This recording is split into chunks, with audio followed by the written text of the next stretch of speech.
4 hours. Not a whispered threat in a diplomatic back channel. Not a rumor leaking through intelligence networks. A public announcement from an Iranian military official broadcast to the entire world. In 4 hours, we strike every energy site in the region.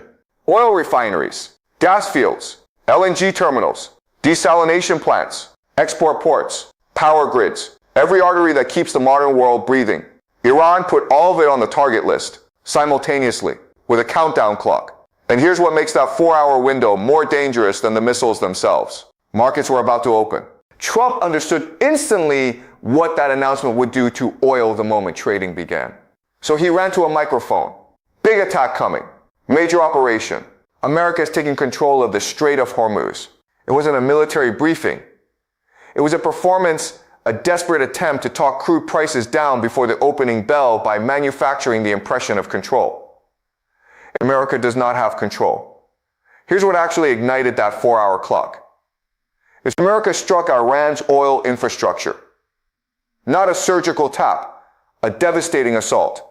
The air above Iranian oil fields turned toxic, literally poisonous. Iranian health authorities issued emergency warnings to civilians: throw away any unsealed food in your home. Replace your water filters immediately, the old ones are contaminated. Do not breathe outdoor air without protection. Let that land. Your air is poisoned, your food storage is compromised, your water filtration is contaminated. This isn't collateral damage. This is environmental destruction, the kind that doesn't end when the bombs stop falling. It lingers in the soil, in the lungs, in cancer wards. 6 months later, Iran looked at the toxic sky above its burning oil fields. Iran looked at health warnings being issued to its own civilian population. And Iran's message to the world was precise. We will now create the same conditions across every energy site in your region. $200 per barrel. That's not a bluff. That's arithmetic. Iran told America directly, our domestic oil is subsidized. Our people pay government-controlled prices regardless of what happens on global markets. We can sustain $200 oil indefinitely. Can you? At $200 per barrel, commercial aviation becomes economically non-viable for most carriers. The airline industry doesn't restructure, it collapses. At $200 per barrel, every product transported by truck, which is essentially everything that moves in a modern economy, doubles or triples on the shelf. At $200 per barrel, European working-class families cannot heat their homes. At $200 per barrel, the agricultural system feeding 8 billion people running on fuel-dependent machinery, fuel-dependent transport, petrochemical fertilizers faces input costs that translate directly into food prices that hundreds of millions of people cannot afford. This isn't economic disruption. This is economic collapse with a different name. And Iran is holding the trigger. The storage clocks are already running. Iraq, 6 days of remaining oil storage capacity. Kuwait, 14 days. UAE and Qatar, 15 to 20 days. Saudi Arabia has roughly 60 days, but weeks of that buffer have already been consumed. When those tanks are full, production stops. When production stops, supply collapses. When supply collapses against unchanged global demand, the price doesn't negotiate its way to a reasonable number. It spikes fast, hard, in ways that make every projection from 3 weeks ago look dangerously conservative. Now look at the diplomatic landscape. Oman, the most carefully neutral country in the Gulf, the state that has spent decades being everyone's quiet back channel, publicly stated that American and Israeli actions against Iran are illegal and constitute the worst aggression in the region's modern history. When Oman says that publicly, the conversations happening in private across every Gulf capital are dramatically more severe. Russia's foreign minister met with Gulf state ambassadors in Moscow. The Gulf ambassadors came with a request: pressure Iran to stop attacking us. Russia's response arrived like a slap. Has anyone condemned America for killing over 200 schoolgirls in Iranian strikes? Has anyone brought a resolution against the countries that started this war? You want us to pressure the country that was attacked? The room had no answer. Because the answer is no. 9 days into a war initiated by American and Israeli strikes on Iranian soil, and the international diplomatic machinery is moving to condemn the country that was attacked. Iran noticed. The 4-hour clock was already running.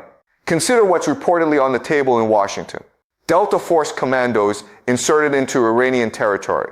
Mission: seize 400 kilograms of uranium and destroy remaining oil infrastructure. Let that sentence exist in the air for a moment. Delta Force. Into Iran.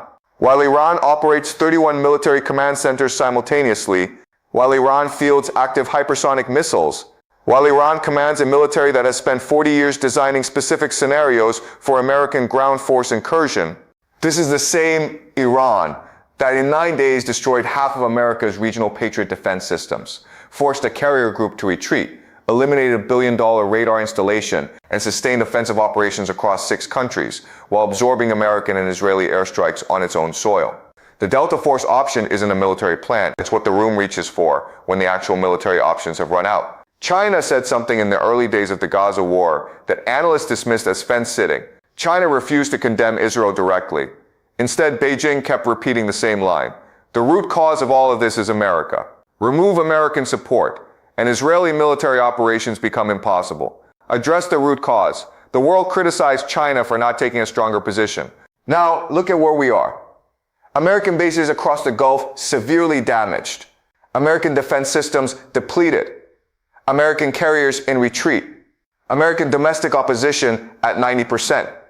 European energy security shattered. Gulf investment withdrawing from American markets. China's framing doesn't look like fence-sitting anymore. It looks like the most accurate strategic analysis anyone offered at the time. America is the variable. Remove it, and the regional equation changes fundamentally. Every other actor, Iran, Israel, the Gulf states, Russia, has a regional logic that can be negotiated around. America's presence converts those regional negotiations into a global confrontation with no ceiling. Russia didn't need to win in Ukraine to win strategically. It needed to wait for America to overextend somewhere else. America provided that somewhere else. Now, Russia is the country that Europe needs for gas, that Gulf states need for diplomatic cover in Moscow, that no one can afford to alienate further. 2 years ago, Russia was sanctioned into international isolation by a united Western coalition. Today, the governments that led that coalition are quietly asking Moscow to mediate a conflict those same governments helped create. Here is the deepest truth this war has forced into the open. Every military campaign America has run in the Middle East over the last 30 years rested on a single assumption that American military technology creates such overwhelming advantage that any confrontation becomes manageable, predictable cost, definable endpoints, controllable outcomes.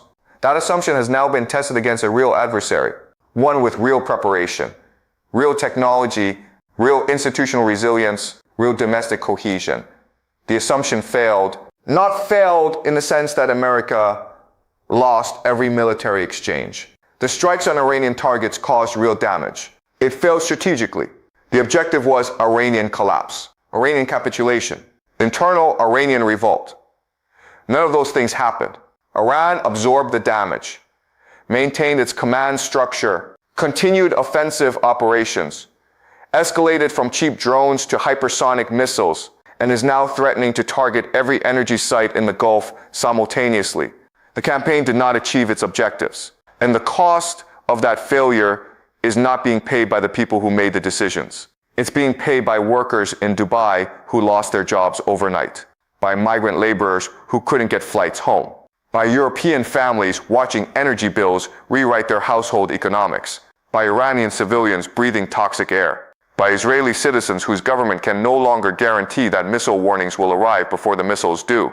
The 4-hour warning was the sharpest possible summary of where this conflict has arrived. 9 days. That's a timeline.